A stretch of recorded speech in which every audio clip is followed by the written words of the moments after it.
चुनाव आयोग पर डगमगाता हुआ भरोसा अब खत्म होने को है, क्योंकि पश्चिम बंगाल में अंतिम वोटर लिस्ट में इलेक्शन कमीशन ने चुनाव आयोग ने खतरनाक खेला कर दिया है।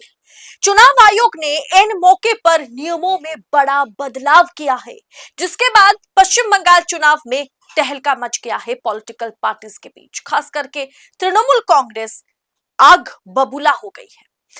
सब कुछ आपको बताऊंगी, पूरा मैटर है क्या, तो आखिर तक वीडियो में हमारे साथ बने रहे। नमस्कार, मैं हूं आपके साथ अदिति और आप 4 PM देख रहे हैं। दोस्तों, बंगाल में चल रहे विधानसभा चुनाव के बीच एक ऐसी रिपोर्ट सामने आई है जिसने चुनाव आयोग की पारदर्शिता पर गंभीर सवाल खड़े कर दिए। आप कहेंगे ये कौन सी नई बात है? चुनाव आयोग की पारदर्शिता पर तो आए रोज सवाल उठाए जाते हैं। जी हां, उसी क्रम में चुनाव आयोग ने फिर एक खेल कर दिया। अब जानते हैं, फैक्ट चेकिंग वेबसाइट है आल्ट न्यूज ने दावा किया है कि चुनाव आयोग ने बंगाल के चुनावी डेटा के मतलब चारों ओर SIR यानी एक ऐसी अभेद्य दीवार खड़ी की है जिसमें चुनाव संबंधी संपूर्ण जानकारी आम जनता और एक्सपर्ट्स की पहुंच से बाहर हो गई है। यानी दोस्तों, एक ऐसे नियमों में बदलाव कर दिया गया है SIR में जिससे आप किसी भी मतलब वोटर लिस्ट को छानबीन नहीं कर सकते।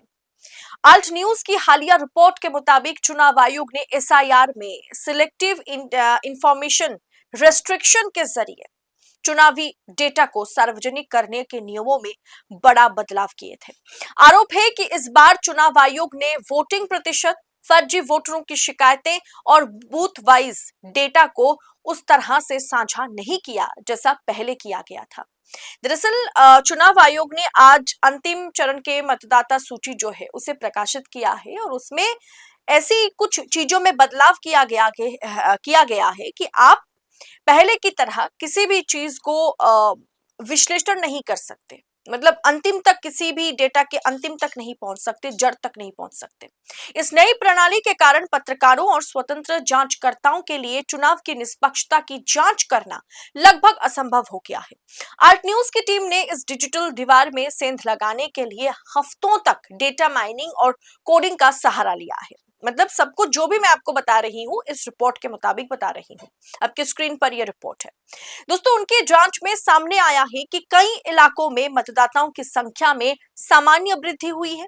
डेटा को इस तरह से रिस्ट्रिक्ट किया गया था कि किसी भी गड़बड़ी को पकड़ना मुश्किल हो जाए। दोस्तों, आज के समय में सत्ता की आंखों में आंखें डालकर पत्रकारिता करना मुश्किल हो गया है। हमारे 4 PM नेशनल यूट्यूब चैनल और फेसबुक चैनल को, जिसे आपका प्यार और विश्वास हमेशा से मिलता रहा, उसे बंद करके सरकार ने यह साबित कर दिया कि वो आपके सवालों से कितना डरती है। मुश्किल दौर है, लेकिन हम ना रुके थे और ना ही रुकेंगे।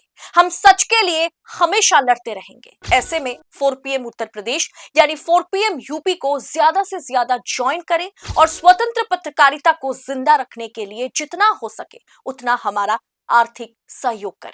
आपके सहयोग से ये जंग हम जीत कर रहेंगे। आल्ट न्यूज ने दावा किया है कि उन्होंने चुनाव आयोग के सुरक्षित सर्वर से वो डेटा निकाल लिया है जिसे आयोग छिपाने की कोशिश कर रहा था।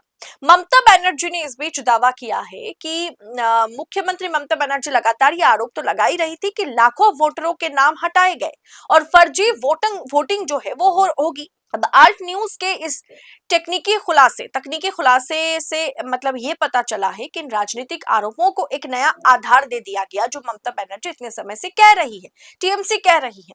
अब रिपोर्ट में यह भी बताया गया है कि कैसे चुनावी डेटा का इस्तेमाल करके परिणामों को प्रभावित करने की गुंजाइश छोड़ी गई है। क्या चुनाव आयोग वाकई डेटा को छुपा रहा था या केवल एक टेक्निकल सुरक्षा, मतलब ये एक सिर्फ टेक्निकल सुरक्षा है? दोस्तों, आल्ट न्यूज के इस खुलासे ने अब गेंद जो है चुनाव आयोग के पाले में डाल दी है। विपक्षी दलों ने पहले ही इस पर स्पष्टीकरण की मांग की है। अगर डेटा में हेरफेर की बात साबित होती है तो ये देश की लोकतांत्रिक साख पर अब तक का सबसे बड़ा धब्बा होगा। आखिर चुनाव आयोग को डेटा में इतना ज्यादा रेस्ट्रिक्शन लगाने की क्या जरूरत पड़ गई?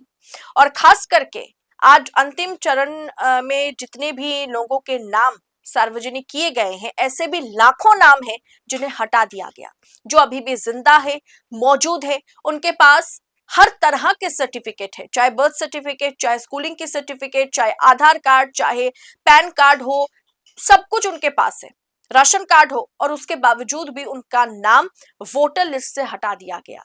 दोस्तों, चुनाव आयोग ने बंगाल में तो ऐसा भी कर दिया है कि किसी मुस्लिम परिवार में, अमूमन हम देखते हैं, या पुराने जमाने के परिवार में भी हम देखा करते थे कि अमूमन 4 से अधिक बच्चे होते थे।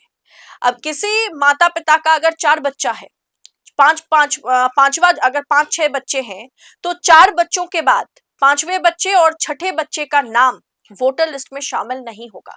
उन्हें यह प्रूफ करना होगा कि कैसे भी करके आप प्रूफ कीजिए कि ये आपके पिता हैं। मतलब एक पिता के 4 बच्चे तो ठीक है, 5वां या 6ठा बच्चा जो है, उससे ज्यादा अगर बच्चे हैं, तो उन्हें प्रूफ करना होगा कि आप दिखाइए आपके पिता के साथ आपके जायज संबंध थे। मतलब आप समझ रहे हैं कितना टॉक्सिक बनाया गया है एसआईआर को, कितना ज्यादा टॉक्सिक बनाया गया। अब ये लोग कहां जाएंगे, क्या करेंगे, और ये ज्यादातर मुसलमानों के साथ पश्चिम बंगाल में हुआ है। अगर आप तमाल साहा, जो कि बहुत बड़े जर्नलिस्ट हैं, ग्राउंड पर रहते हैं, उन्होंने इस तरीके के तमाम ग्राउंड रिपोर्ट के जरिए ये बतलाया है कि एसआईआर प्रक्रिया के जरिए कितने जिंदा वोटर्स जो अब तक वोट किया करते थे, वो या तो 5वां बच्चे हैं या तो 6ठे बच्चे हैं, इसीलिए उनका नाम वोटर लिस्ट से गायब हो गया है।